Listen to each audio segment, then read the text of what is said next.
এই যুদ্ধে মুসলমানদের পক্ষ থেকে সেনাপতি ছিল খালিদ বিন ওয়ালিদ। খালিদ বিন ওয়ালিদ আমরা একজন সেনাপতি।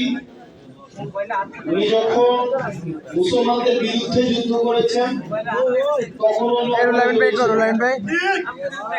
আবার যখন মুসলমানদের পক্ষে আসছেন, আবার যখন হেদায়েত দান করেছেন, মুসলমানদের পক্ষে যতগুলো যুদ্ধ করেছেন তখন উনি অপরাজয় ছিলেন।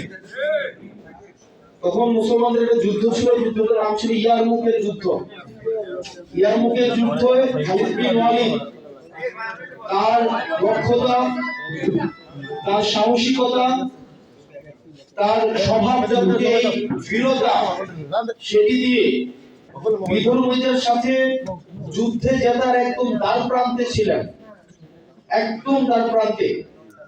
ঠিক সেই সময়ে উমর রাদিয়াল্লাহু তাআলা আনহু উনাকে খবর পাঠালেন সেনাপতি পদ থেকে উনাকে উচ্চ করা হয়েছে। সেনাপতির পদ থেকে উনি উমর রাদিয়াল্লাহু তাআলা আনহু তখনকার আমির,